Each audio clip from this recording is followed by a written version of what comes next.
Bab 1. Malam pertama.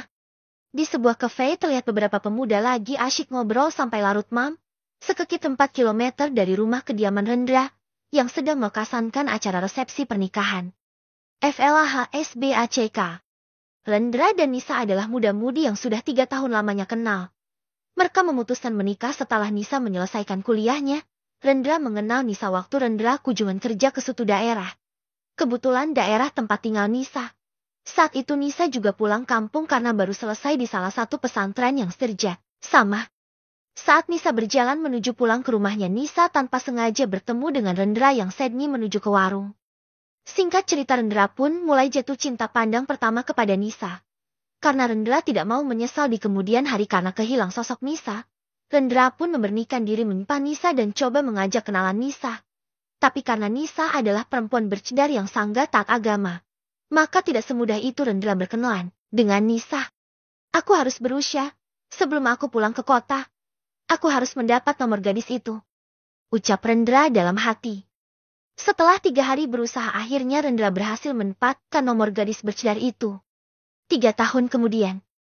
Nisa adalah perempuan yang pintar, makanya tidak cuma butuh waktu 3 tahun untuk menyelesaikan kuliahnya. Alhamdulillah, akhirnya selesai juga kuliahku, ucap Nisa bersyukur. Nisa pun memutuskan untuk pulang ke kampung halamannya bersama kedua orang tuanya yang juga hadir di acara wisudanya. Nak, mungkin sudah saat kamu cari jodoh, ucap sang ibu. Insya Allah, Bu. Jodoh kan sudah diatur Tuhan, jawab Nisa. SEMINNG kemudian. Rendra yang mengetahui kalau Nisa telah menyelesaikan kuliahnya segera menghubungi Nisa. Assalamualaikum Dek, ucap Rendra di balik telepon. Waalaikumsalam Mas, jawab Nisa. Mas, dengar-dengar kalau kamu sudah selesai kuliahnya ya? Tanya Rendra. Iya Mas, alhamdulillah lebih cepat dari target aku, jawab Nisa. Alhamdulillah Dek. Oh iya Dek, ada yang Mas yang ingin sampaikan sama kamu, ucap Rendra. Apa itu Mas? Tanya Nisa. Dek, kamu masih ingat janji Mas 3 tahun lalu? Tanya Rendra. Janji yang mana Mas? Tanya Nisa kembali. Janji Mas yang akan melamar Dek Nisa kalau Dek Nisa selesai kuliah, ucap Rendra. Nisa pun terdiam sejenak. Dek Nisa kok diam, tanya Rendra. Aku tidak tahu mau jawab apa Mas, jawab Nisa. Mas rencana akan datang ke rumah Dek Nisa bersama dengan orang tua Mas untuk melamar Dek Nisa. Apakah Dek Nisa endia kebertan? Tanya Rendra. Tidak Mas, nanti Rendra sampaikan sama bapak sama ibu Nisa, ucap Nisa malu-malu. Singkat cerita, keluarga Rendra dan keluarga Nisa pun bertemu dan membicarakan kelanjutan hubungan Rendra dan Nisa. Kembali ke rumah Rendra. Acara resepsi Rendra dan Nisa pun telah selesai.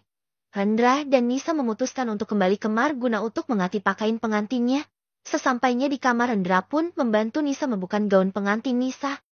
Mas bantu ya Dek, ucap Rendra sambil membuka satu persatu riasan Nisa. Makasih Mas, jawab Nisa. Setelah selesai membuka gaun, Nisa pun pamit ke Rendra untuk masuk toilet. Mas, aku ke toilet dulu ya, ucap Nisa. Rendra cuman mengangguk. Sebelum Nisa masuk ke toilet, Rendra segera bangkit dan memberikan Nisa sebuah bungkusan yang isinya adalah linggar. Apa ini Mas? Tanya Nisa. Tolong pakai gaun ini untuk Mas ya Dek, ucap Rendra sambil tersenyum. Nisa pun berlalu masuk ke toilet dan mengganti pakaian dengan gaun yang diberikan suaminya. Astagfirullah, gaun apa ini kok modelnya begini? Ucap Nisa berbicara sendiri di toilet. Dalam hati Nisa. Apakah aku harus keluar dengan gaun ini? Tapi kan ini permintaan Mas Rendra, ucap Nisa. Nisa pun keluar dari toilet dengan muka merah karena malu. Ketika pintu toilet terbuka, Rendra pun langsung mengalihkan pandangannya ke arah surah pintu tersebut. Seketika Rendra langsung terpesona dengan tubuh seksi istrinya yang menggunakan gaun linggar yang ia berikan. Kemarilah Dek, endia usah malu, kita kan sudah jadi suami istri, ucap Rendra sambil menepuk-nepuk kasur. Nisa pun menurut dan langsung duduk di kasur di samping Rendra. Rendra pun bergegas bangkit dan membaringkan Nisa di kasur dan menutup tubuh seksi Nisa dengan selimut. Rendra pun mencium kening Nisa dan berkata, Mas pamit dulu ke bawah ya endia, enak ada teman kerja Mas. Mas tidak akan lama kok. Nisa cuma bisa mengangguk dan berkata, iya Mas, silahkan temui teman kamu. Rendra pun bangkit dari tempat tidurnya dan bergegas menuju ke ruang tamu di mana sudah ada teman kerja Rendra yang mau pamitan. Sebelum Rendra keluar kamar, Rendra mematikan lampu utama kamar dan cuman menyalakan lampu tidur. Setelah 10 menit kepergian Rendra, terdengar suara pintu terbuka. Nisa yang baring sambil membelakangi pintu mengira yang masuk ke kamarnya adalah suaminya. Pemuda itu langsung memeluk Nisa dari belakang dan langsung mencium leher Nisa. Seketika suara desahan dari Nisa lolos begitu syah. Ah mas. Suara desahan Nisa. Yang membuat pemuda itu semakin bersemangat melakukan aksinya. Sedangkan di ruang tamu Rendra yang tengah asik ngobrol bersama temannya tidak menyadari bahwa istrinya lagi ditiduri orang lain. Selamat ya Ren, kamu sudah berhasil melepas kejombloanmu, ucap salah seorang teman Rendra sambil ketawa. Terima kasih juga bro sudah sempet-sempetin datang ke acara gue, balas Rendra. Ya harus datang bro, lu kan sahabat kita, jawab teman Rendra. Bagai aman Ren, malam pertamanya sudah berhasil? Tanya teman Rendra. Boro-boro malam pertama meluk aja belum? Pas sudah ganti baju, aku langsung turun temuin kalian. Jawab Rendra. Ya sudah klu begitu kamu kembali Syah ke kamar kamu. Kasihan istrimu sendirian. Perintah teman Rendra. Masa aku tinggalin kalian? Jawab Rendra. Kami mah sudah besar Ren, tidak perlu diurus, nanti kami urus diri masing-masing. Tidak lama juga kami mau pamit pulang. Balas teman Rendra. Ya sudah kalau begitu, ucap Rendra berlalu menaiki anak-anak tangga. Sesampainya di depan kamar Rendra mendengar suara desahan wanita dari dalam kamarnya. Rendra pun langsung masuk dan menghidupkan lampu kamar. Begitu kagetnya Rendra melihat istrinya yang lagi peluk oleh seorang laki-laki yang Rendra tidak mengenalnya. SYLAANNNNNN. Teriak Rendra sambil menerik pemuda itu turun dari atas kasur dan langsung menghajarnya. Mendengar teriakan Rendra, orang tua Rendra dan mertuanya langsung mendatangi kamar Rendra. Apakah yang akan terjadi pada Nisa? Nantikan episode selanjutnya. Bab 2. Malam pertama kedua. Astagfirullah, ucap Ibu Nisa yang bernama Ibu Ida. Siapa laki-laki ini Rendra? Tanya orang tua Rendra. Aku juga tidak tahu Pak. Tiba-tiba dia sudah ada di kamarku. Ucap Rendra yang masih terbakar rasa emosi. Bawa laki-laki itu keluar. Perintah ayah Rendra yang bernama Suwardi. Mendengar perintah itu, teman-teman Rendra yang masih ada di rumah Rendra segera menyeret pemuda itu erel turun ke ruang tamu. Mas, aku bisa jelasin semua ini mas. Ucap Nisa sambil berlerayan air mata. Rendra cuma diam tanpa menghiraukan ucapan istrinya. Rendra pun segera turun ke ruang tamu untuk melampiaskan emosinya ke pemuda itu. Melihat anaknya menangis, Ibu Ida pun menghampiri Nisa. Tenangkan dirimu nak. Ibu tahu ini pasti kesalahpahaman. Ucap ibu dia memenangkan Nisa. Nisa pun coba menenangkan dirinya. Dan segera bangkit menggunakan pakaiannya. Dan langsung turun ke ruang tamu ditemani ibunya. Sedangkan di ruang tamu terlihat Rendra yang masih emosi, yang masih ingin menghajar pemuda itu. Tapi ditahan oleh ayahnya. Tenangkan dirimu Rendra. Jangan gegabah. Bentak sang ayah. Rifki yang terdiam dikelilingi orang. Siapa yang berani menjebak aku? Sehingga aku bisa masuk ke kamar pengantin baru. Ucap Rifki dalam hati. Hei anak muda, kenapa kamu bisa ada di dalam rumah kami? Tanya Pak Suwardi. Aku tidak ingat bagaimana bisa aku ada di dalam rumah ini, jawab Rifki yang membuat Rendra semakin emosi. Sialaan, kamu jangan pura-pura bodoh. Bentak Rendra. Nisa pun bergabung ditemani dengan kedua orang tuanya. Rendra yang masih dipenuhi rasa emosi langsung bertanya ke Nisa. Jelaskan siapa laki-laki yang kau temani tidur? Tanya Randy ke Nisa yang penuh emosi. Aku tidak tahu mas. Pas dia masuk kamar aku membelakangi pintu. Aku kira mas yang masuk ke dalam kamar. Jawab Nisa sambil menangis. Alasan, ucap Rendra. Bisa-bisanya kamu masih berbohong, jelas-jelas aku dengar kamu lagi kenikmatan melakukan hubungan dengan laki-laki itu, ucap Rendra. Saya kira kamu adalah perempuan baik-baik. Ternyata di balik cadarmu tersembunyi sifat jelekmu. Ucap Rendra. Dek. Seketika hati Nisa sangat sakit mendengar ucapan dari suaminya itu. Maksud mas apa? Tanya Nisa dengan suara yang sedikit tinggi. Sudahlah, yang dibilang Rendra ada benarnya. Buktinya Rendra mendapati kamu tidur dengan laki-laki lain di malam pertama kamu.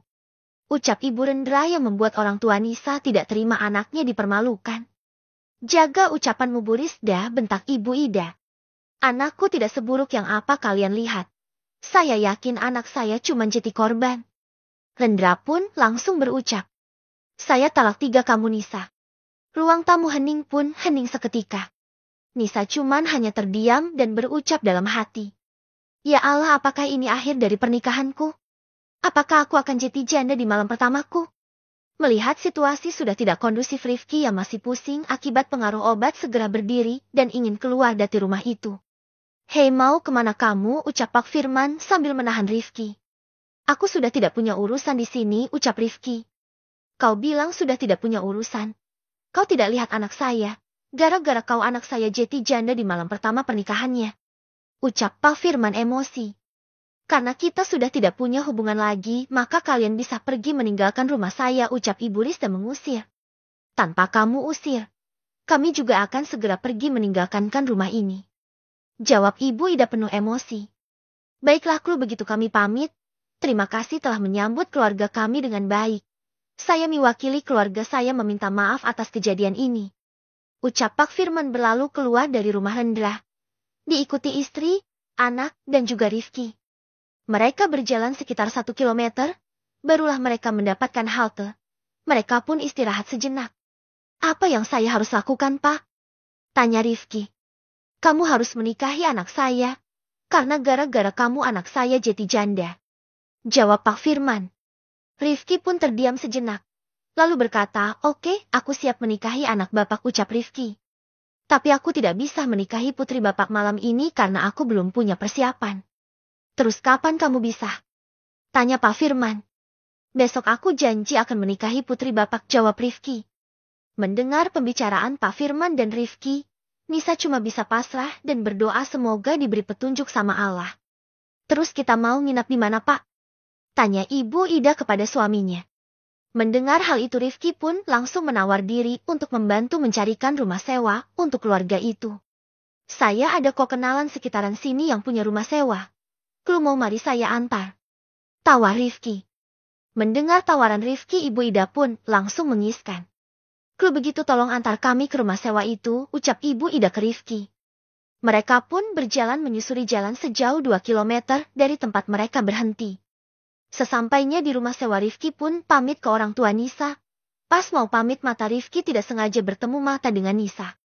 Ternyata gadis ini memiliki mata yang indah juga, ucap Rifki dalam hati.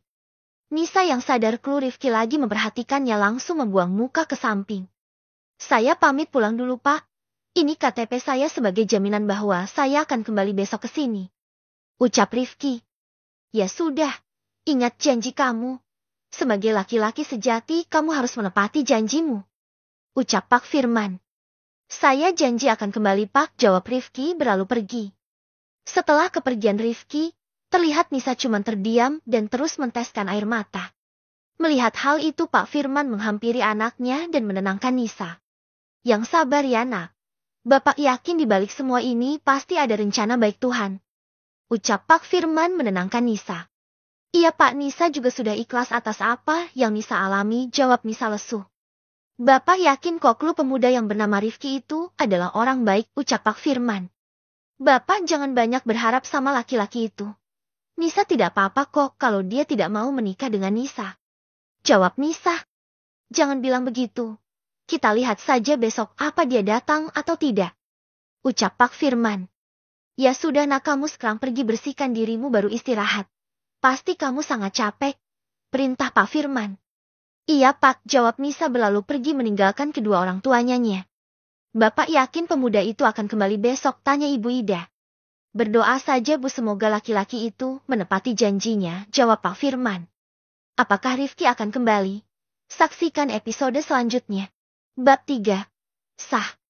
Keesokan paginya, terlihat Nisa yang sedari tadinya melamun di teras depan rumah kontrakannya. Ya Allah, apa salah dan dosaku, sehingga aku mendapatkan musibah seperti ini? Ucap Nisa dalam hati. Pak Firman yang melihat anaknya lagi termenung, segera menghampiri anaknya. Kamu lagi mikirin apa, Nak? Tanya sang ayah kepada Nisa. Apakah aku bisa menikah dengan pemuda itu? Sedangkan aku belum kenal baik dengan dia. Ucap Nisa. Insya Allah, Nak. Serahkan semua sama yang di atas. Pasti di balik semua ini ada hikmahnya. Jawab Pak Firman menasehati. Jam sudah menunjukkan pukul 8. Kok pemuda itu belum datang ya, ucap Pak Firman yang didengar istrinya. Bagaimana nasib anak kita Pak, laki-laki itu tidak bertanggung jawab. Apa kata orang di kampung Pak? Ucap Ibu Ida dengan rasa was-was. Nisa pun bangkit dari kursinya. Aku mau masuk ke kamar dulu Pak, ucap Nisa. Iya nak, jawab Pak Firman. Kebetulan rumah yang mereka sewa ini memiliki 2 kamar yang cukup luas, jadi mereka tidur terpisah. Pak Firman masuk ke dalam rumah dan mengajak istrinya untuk masuk ke dalam kamar untuk berbincang tentang nasib putrinya. Assalamualaikum, terdengar suara orang dari luar.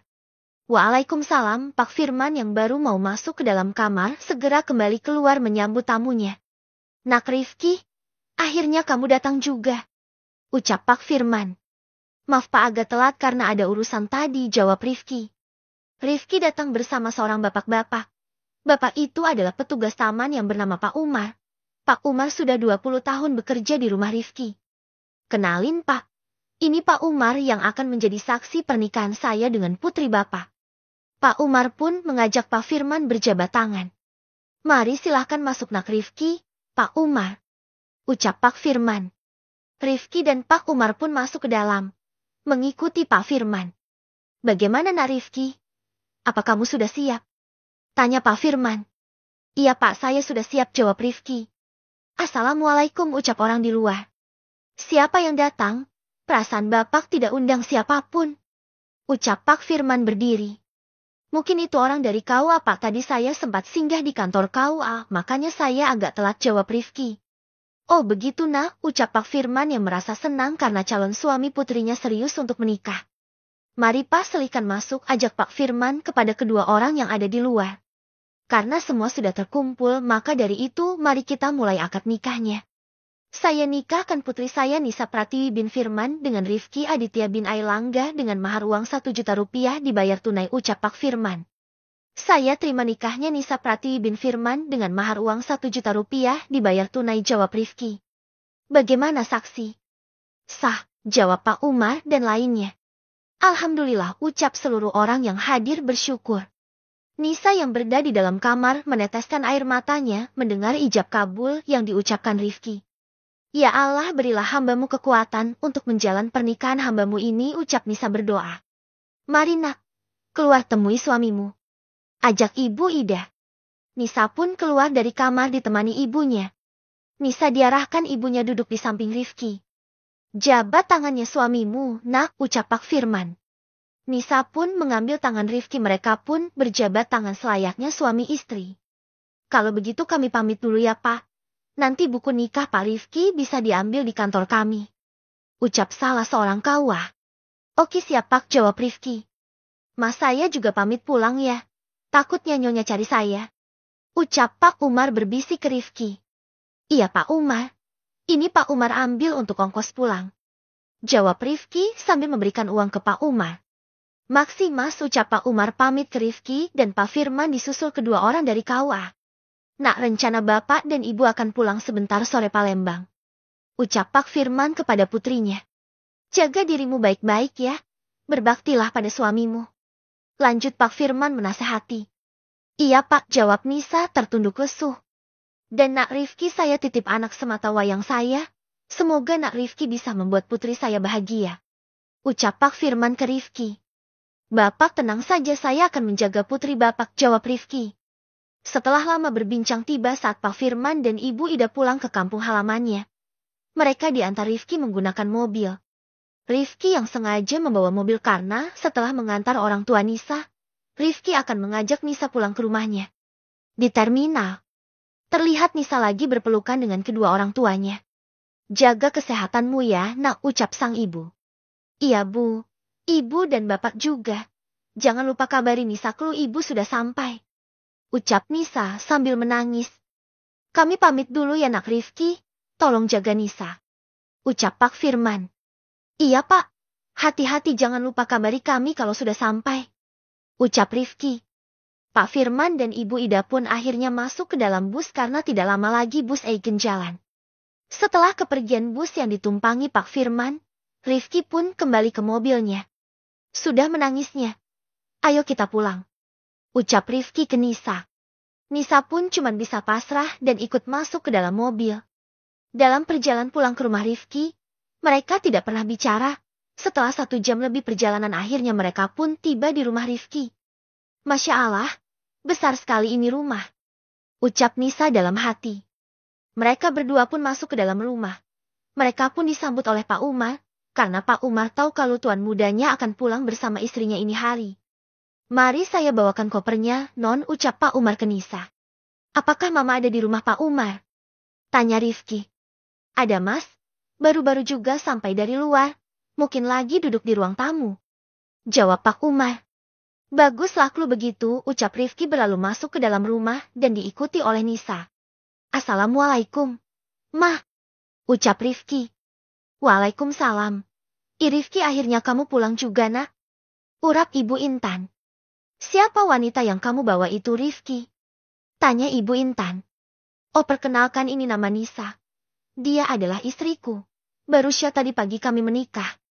Jawab Rifki santai. Ah, istri kok bisa? Tiba-tiba kamu sudah punya istri? Tanya Ibu Intan kaget. Panjang ceritanya, Mah. Nanti aku jelaskan. Sekarang aku mau istirahat capek. Rifki pun berlalu pergi ke kamarnya meninggal Nisa dengan mamanya di ruang tamu. Mari duduk sini, Nak. Jangan malu-malu, anggap saja rumah sendiri. Ucap Ibu Intan lembut. Iya, Tante, ucap Nisa pelan. Kok panggil Tante sih? Panggil Mama dong, kamu kan istri anak aku. Ucap Ibu Intan tersenyum. Setelah lama ngobrol, Ibu Intan pun mengantar Nisa ke kamarnya Rifki. Apa yang akan terjadi selanjutnya? Nantikan episode berikutnya.